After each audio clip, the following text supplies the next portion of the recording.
বাচ্চাগুলোকেই করতো ম্যাডাম এই নিচে নাও। যাই হোক, আজকে আমাদের ইন্ডিয়ান সেকুলার ফ্রন্টের এই কর্মী ইন্ডোর সভা থেকে আমি জনগণকে কিছু বার্তা দিতে চাই।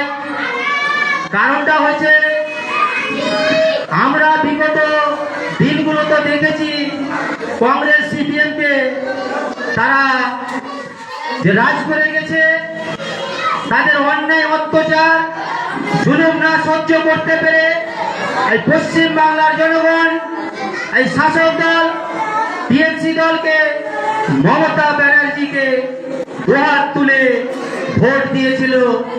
এই মমতা ব্যানার্জিকে উনি কথা দিয়েছিলেন জনগণকে, তোমাদের নিরাপত্তার ব্যবস্থা, তোমাদের সাংবাদিক অধিকার, যেসব মৌলিক অধিকার, সমস্ত অধিকার বুঝিয়ে দিব। কিন্তু আজকে বর্তমানে প্রেক্ষাপটে আমরা দেখতে পাচ্ছি এই শাসক দল এই কংগ্রেস সিপিএম চাইতে হাজারো গুণ বেশি আমাদের ওপর অন্যায় অত্যাচার চালাচ্ছে। তাই এই সবাই আমাদের যে কর্মসূচি নেওয়া হয়েছে, গঙ্গা ভাঙন, বিড়ির মজুরি, স্বাস্থ্য, শিক্ষা। আপনারা জানেন বন্ধুগণ, আমাদের শামসারগঞ্জ ব্লকে এই গঙ্গা ভাঙনে হাজার হাজার বাড়ি গঙ্গায় তলিয়ে যাচ্ছে, কিন্তু এই সরকারের কোনো ভূরিক্ষেপ নাই। শামসারগঞ্জ ব্লকে চারটা বড় নেতা থাকা সত্ত্বে কেন এই শামসারগঞ্জের গঙ্গা ভাঙন হবে না?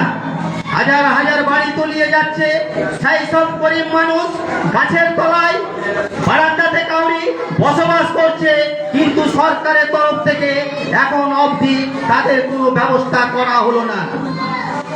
আমরা সেখানে ইন্ডিয়ান সেকুলার ফ্রন্টের পক্ষ হইতে সেখানে পরিদর্শন করতে গিয়েছিলাম।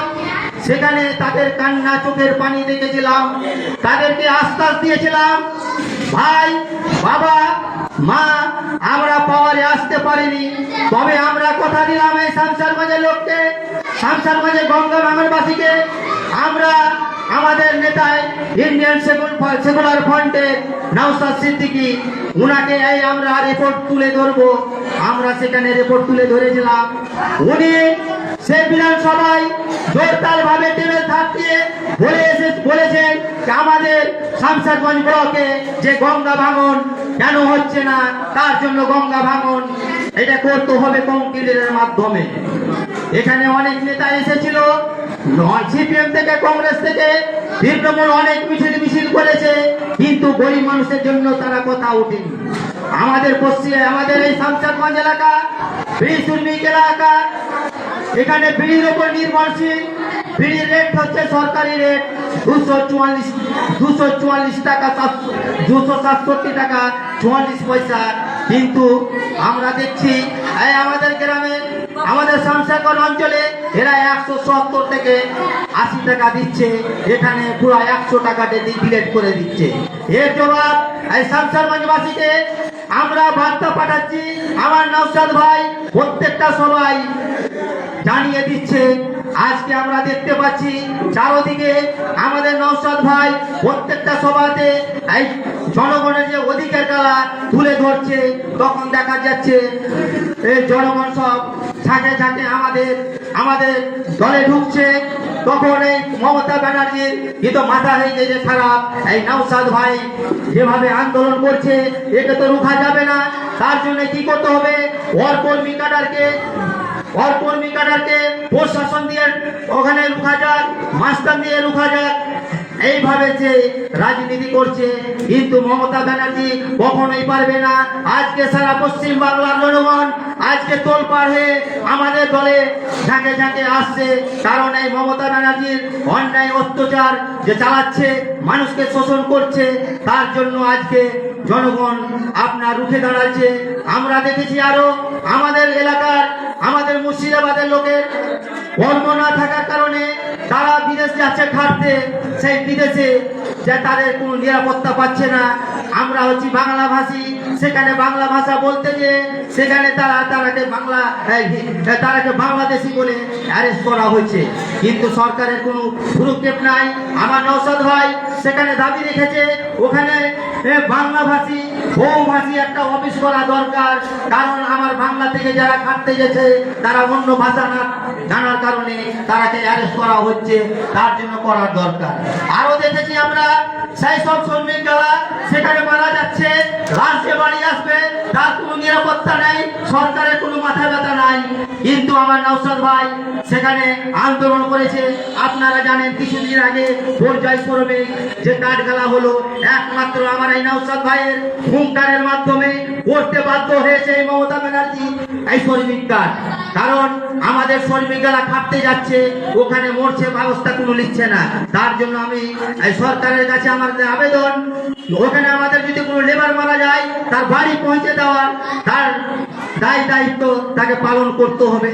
ওখানে একটা অফিস করতে হবে, যে অফিসে বহু ভাষার তথ্য থাকে ওটা জেনে করার প্রয়োজন। আরো আমরা দেখেছি আমাদের পাশে তারাপুর হসপিটাল, এখানে শাসক দল রাজ করছে, এখানে দেখতে পাচ্ছি গরিব মানুষের জন্য আওয়াজ তুলছে না এরা। আমাদের তারাপুর হসপিটাল সেন্ট্রাল হসপিটাল দেখা গেল একটা কম ডাক্তারের মতন ডাক্তারখানা তৈরি করা আছে, এখানে কোনো ডাক্তারের ব্যবস্থা নাই, কোনো চিকিৎসার ব্যবস্থা নাই। গরিব মানুষ যখন অসুখে পড়ছে, বিপদে পড়ছে, তখন তারা পয়সার অভাবে তাকে মরে যাচ্ছে। কিন্তু আমাদের তারাপুর হসপিটাল যদি সরকার ঠিকভাবে পরিচালনা করতো, ওষুধ পানি ঠিক রাখতো, ডাক্তার ঠিক রাখতো, তাহলে আমাদের আমাদের এই সংসারগঞ্জবাসী সেখানে চিকিৎসা পেত। কিন্তু তাদের শাসক দলকে আমরা দেখতে পাচ্ছি তারা এই গরিব মানুষের পাশে থাকে না। তারা আপনার ভুলিয়ে দেখতে পাই আমরা বড় বড় নার্সিং হোম তৈরি করছে, কোথায় যে 10 লাখ টাকা 20 লাখ টাকা ঘুষ নিয়ে হসপিটাল তৈরি করছে, যেখানে গরিব মানুষ চিকিৎসা করতে পারবে না। কিন্তু সরকার যে দিয়েছে একটা হসপিটাল, তার জন্য তারা কোনো ভ্রুক্ষেপ নাই। তাই আজকে শামশেরগঞ্জে বাসী আমাদের সাথে সাথ দিয়ে আমাদের সংগঠন দিনের দিন আমাদের বাড়তে আছে। আরো আমরা দেখেছি আপনার এই মমতা ব্যানার্জি যে আমাদের পশ্চিম বাংলায় কেন্দ্র থেকে যে ঘরগুলো দিয়েছিল আবাস যোজনা ঘর, আমাদের ধুলিয়ান পৌরসভায় 3,68,000 টাকা ঘর, গরিব মানুষ যাদের ঘর কোনোদিন করতে পারবে না তাদের জন্য ঘর দেওয়া হয়েছিল। কিন্তু আমরা কি দেখতে পেলাম, যে লোকগুলা ঘর দেওয়ার নামে এসেছিল লিস্টে, তাদেরকে ঘর দেওয়া হলো না। সেই ঘরগুলা 50,000 60,000 টাকা ঘুষ নিয়ে তারা বড় লোকের কাছে বিক্রি করলো, কিন্তু এই গরিব মানুষকে শোষণ করছে। এই গরিব মানুষ আজকে বুঝতে পেরেছে আমাদেরকে ঠকিয়ে ভোট নিয়ে তারা 2তলা 3তলা বাড়ি করছে, তারা বড় বড় বিল্ডিং করছে, কোটিপতি হচ্ছে, কিন্তু আমাদের কি হচ্ছে? এই সব যে তথ্য কালা আমাদের নওশাদ ভাই প্রত্যেকটা সবাই মানুষকে জাগাচ্ছে, মানুষ জাগছে, তার জন্য মমতা ব্যানার্জির একটা ভয়ে আতঙ্ক হয়ে গেছে। এই নওশাদ ভাইকে কি করে রুখা যায়, তার জন্য চারদিকে বলছে এনআরসি হবে, সিএ হবে। বন্ধুগণ, একটা মনে রাখিয়েন, গত বিধানসভায় তারা ধাপ্পা দিয়ে চিটিংবাজ বলে তারা ভোট নিয়েছে এনআরসির ভয় দেখিয়ে। কিন্তু আমি বলতে চাই শামশেরগঞ্জবাসীকে, দেখেন মমতা ব্যানার্জি সিএ এনআরসির জন্য রাস্তাঘাটে মিছিল করেছে, কিন্তু সরকারি ভাবে কোনো পদক্ষেপ লাইনি। আমার নওশাদ ভাই সারা বাংলার মানুষের জন্য সুপ্রিম কোর্টে কেস করে এসেছে, যাতে করে এই পশ্চিম বাংলার লোককে এনআরসির হাত থেকে মুক্তি করা যায়, তার জন্য কেস করা আছে। তাই আমি এই বিজেপি সরকার, আপনারা জানেন অমিত শাহ কিছুদিন আগে এসে বলেছে এই ঘুষ পেটিয়ে পশ্চিম বাংলার লোককে বলেছে এরাকে সিএ করে দেশ থেকে তাড়াবে। আর বাবারও ক্ষমতা নাই, এই কারণে বলি আমাদের নওশাদ ভাই সুপ্রিম কোর্টে কেস করে এসেছে, সে কেসে আগে সেই বিজেপি সরকারকে জিতে দেখাতে হবে, তারপরে এনআরসির আওয়াজ তুলবে। এনআরসি ভয় কখনো করবেন না। তাদের এই পশ্চিম বাংলা থেকে এই শাসক দলের পায়ের মাটি সরে যাচ্ছে, তার জন্য ওদের মাথা পাগল হয়ে গেছে। ভোটের সময় আমি একটাই কথা বলবো, 2024 সালে আপনারা যদি আপনাদের অধিকার যদি বুঝিয়ে চান, তবে আমাদের ইন্ডিয়ান সেকুলার ফ্রন্টের প্রার্থী যে যেখানে থাকবে তারাকে ভোট দিবেন। আমাদের প্রতীক চিহ্ন হচ্ছে এই খাম চিহ্ন। আপনারা এই খাম চিহ্নের প্রতীকে আপনারা একবার দেখেন, একবার দেখেন, একবার দেখেন। আপনাদের অধিকার, আপনাদের ঘর বাড়ি থেকে শুরু করে, আপনাদের শিক্ষা থেকে শুরু করে, স্বাস্থ্য থেকে শুরু করে, রাস্তাঘাট থেকে শুরু করে আপনাদের সমস্ত কাজ আপনাদের সঠিকভাবে হবে। আপনারা একবার আমাদের ভোট দেন, একবার আপনারা আমাদের এই চান্স দেন। আমাদের মালদা কেন্দ্রে যে আমাদের প্রার্থী হবে, আপনারা আমাদের সাথে আসেন, আপনারা ভোট দিবেন, আপনাদের অধিকার বুঝিয়ে দিবেন। আমি আর কিছু বলছি না, এই বলে